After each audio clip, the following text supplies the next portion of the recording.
बद्रीनाथ के अलावा 7 बद्री भी हैं, जिन्हें सप्त बद्री मंदिर और उनसे जुड़ी कथाएं के बारे में हम बात करेंगे। शायद आपने इनके बारे में बहुत कम सुना होगा। सर्वव्यापी परमात्मा विष्णु ने इस जगत को धारण किया है और वे ही पहले भूमि, दूसरे अंतरिक्ष और तीसरे भूलोक में 3 पदों को स्थापित करते हैं, अर्थात वे ही सर्वत्र व्याप्त हैं। सनातन हिंदू धर्म में भगवान विष्णु सृष्टि के पालनहार के रूप में पूजे जाते हैं। भगवान विष्णु शब्द की उत्पत्ति विस शब्द से हुई, जिसका अर्थ होता है उपस्थित होना, जो समस्त सृष्टि के कण कण में उपस्थित है।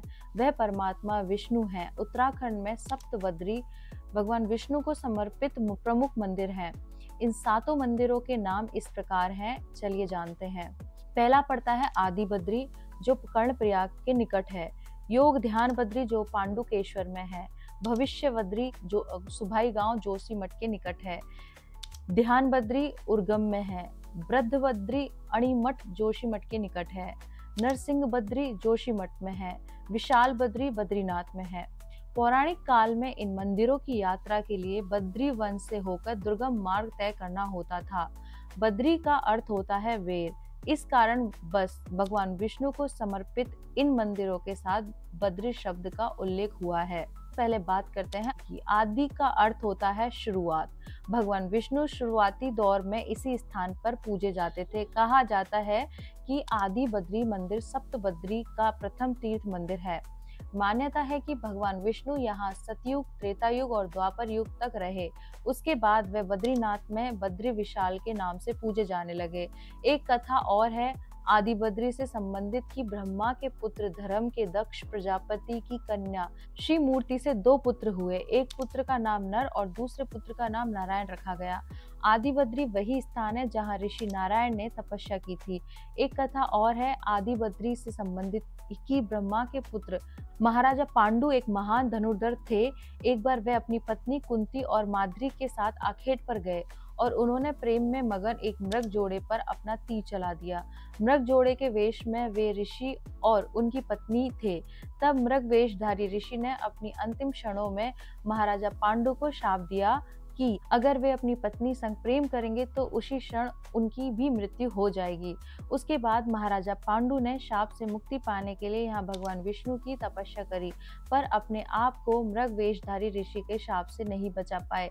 इस स्थान के बारे में एक और कथा सुनने को मिलती है कि अर्जुन ने इसी स्थान पर भगवान विष्णु की तपस्या करी थी और अर्जुन के तप को भंग करने के लिए इंद्र ने परी को भेजा था। स्वर्ग के राजा इंद्र भी अर्जुन का तप भंग नहीं कर पाए। इस बात से प्रसन्न होकर इंद्र ने अर्जुन को दर्शन दिए और भेंट स्वरूप भगवान विष्णु की मूर्ति उन्हें दी। भगवान विष्णु की वह ही मूर्ति आज भी योग ध्यान बद्री में स्थापित है।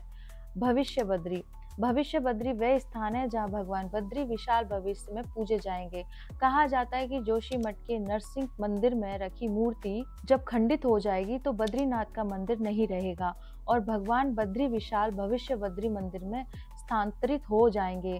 भविष्य बद्री मंदिर आने वाले समय में भगवान बद्री विशाल का पूजन स्थान होगा। अब बात करते हैं ध्यान बद्री। ध्यान बद्री मंदिर से जुड़ी कथा कहती है कि इस स्थान पर महाभारत के योद्धा पुरुजन्य ने तपस्या करी थी।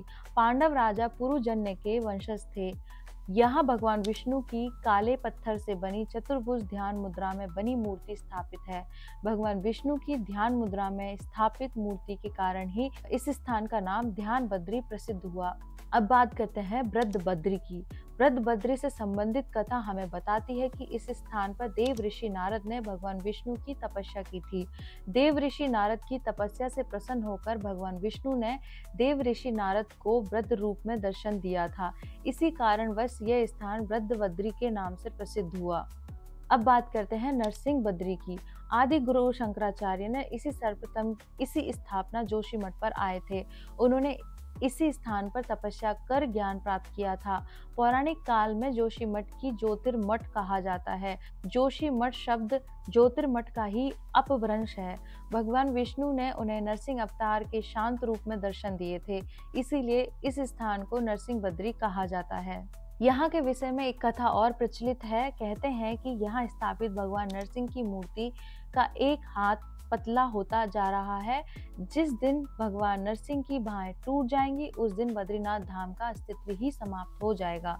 उसके बाद कलयुग समाप्त हो जाएगा और सतयुग का पुनः आगमन होगा और बद्री विशाल भविष्य बद्री में स्थापित हो जाएगा। अब बात करते हैं बद्री विशाल की। बद्री विशाल से जुड़ी कथा कुछ इस प्रकार है। कहते हैं एक बार भगवान महादेव अपनी अर्धांगिनी मां पार्वती के साथ हिमालय पर विचरण कर रहे थे, तो अचानक मार्ग पर आगे बढ़ते हुए उन्हें किसी बालक का रुदन सुनाई पड़ा। महादेव मां पार्वती के साथ उस बालक के समीप जा पहुंचे। रुदन करते बालक को देख मां पार्वती से रहा नहीं गया और उन्होंने उस बालक को अपनी गोद में उठा लिया, जिससे उस बालक का रुदन बंद हो गया। अचानक बालक की जगह भगवान विष्णु प्रकट हुए। उन्होंने भगवान महादेव और माता पार्वती से निवेदन किया कि वह इस क्षेत्र में उन्हें भी स्थान प्रदान करें। फलस्वरूप भगवान महादेव और मां पार्वती ने भगवान विष्णु को क्षेत्र का कुछ भाग दे दिया, जो बद्री का आश्रम क्षेत्र के नाम से विख्यात हुआ। एक और कथा है कि बद्री विशाल से संबंधित, जो बताती है कि भगवान विष्णु बद्री का आश्रम क्षेत्र में घोर तपस्या में लीन थे, तो हिमपात के कारण भगवान विष्णु बर्फ से ढकने लगे। उन्हें हिमपात से बचाने के लिए देवी लक्ष्मी ने उनके समीप ही बद्री वृक्ष का रूप ले लिया और भगवान विष्णु पर पड़ने वाले हिमपात को देवी लक्ष्मी अपने ऊपर सहती रही। जब भगवान विष्णु का तप समाप्त हुआ तो देवी लक्ष्मी की सेवा और समर्पण से प्रसन्न होकर उन्होंने उन्हें वरदान दिया कि आज से उन्हें देवी लक्ष्मी के साथ इस स्थान पर पूजा जाएगा। क्योंकि देवी लक्ष्मी ने बद्रीनाथ वृक्ष का रूप लिया था, तो इसी कारणवश यहाँ भगवान विष्णु बद्री विशाल नाम से प्रसिद्ध हुए। उत्तराखंड में स्थापित भगवान विष्णु के ये मंदिर यहाँ आने वाले श्रद्धालुओं के अंदर आत्मीय ज्ञान की ऊर्जा का संचार कर देते हैं। यहाँ से संबंधित कथाएं पौराणिक काल में ऋषियों, राजाओं और साधारण मानव द्वारा किए गए तप और वैदिक अनुष्ठानों से हमारा परिचय करवाती हैं। साथ ही हमें ये बताती हैं कि निरंतर साधना, एकाग्रता और तप से परमात्मा को अनुभव किया जा सकता है। आशा है कि आप सभी सप्त बद्री के मंदिरों की यात्रा पर एक बार उत्तराखंड अवश्य जाएंगे। जय बद्री उत्तराखंड के पंच केदार यात्रा के साथ आध्यात्मिक यात्रा पर निकले। लुभावनी हिमालय के बीच भगवान शिव को समर्पित 5 पवित्र मंदिर के दर्शन अवश्य करें। राजसी हिमालय की गोद में बसा उत्तर भारत का उत्तराखंड राज्य खजानों की भरमार का घर है। ऐसा ही एक पवित्र तीर्थ यात्रा सर्किट जो धार्मिक हिंदुओं और रोमांच चाहने वाले दोनों को समान रूप से आकर्षित करता है, वह पंच केदार यात्रा। यह आध्यात्मिक यात्रा तीर्थ यात्रियों को 5 प्राचीन मंदिरों में ले जाती है, जिन्हें पंच केदार के रूप में जाना जाता है। कहा जाता है भक्त हिमालय क्षेत्र के लुभावने परिदृश्यों के बीच आशीर्वाद मांगते हैं और ईश्वर से जुड़ते हैं। पंच केदार में भगवान शिव को समर्पित 5 मंदिर शामिल है, जो उत्तराखंड के गढ़वाल क्षेत्र में स्थित है। इन पवित्र तीर्थ स्थलों में पहला केदारनाथ शामिल है, जो 3583 मीटर की ऊंचाई पर स्थित है। दूसरा मद महेश्वर, जो 3490 मीटर पर स्थित है। तीसरा तुगनकनाथ, जो 3680 मीटर पर स्थित है। चौथा रुद्रनाथ, जो 2286 मीटर पर स्थित है। और अंतिम 5वां कल्पेश्वर, जो 2200 मीटर की ऊंचाई पर स्थित है। तीर्थयात्री पारंपरिक रूप से इन मंदिरों में उनके महत्व के क्रम से जाते हैं। पंच केदार भारत में बहुत श्रद्धा रखते हैं। इस मान्यता के साथ ही इसे महाभारत के पांडवों ने स्थापित किया था। अब इसके बाद हम नेक्स्ट वीडियो में बात करेंगे पंच केदार की। तो फिर आइए मेरे साथ बोलिए हर हर महादेव, जय शिव शंभो।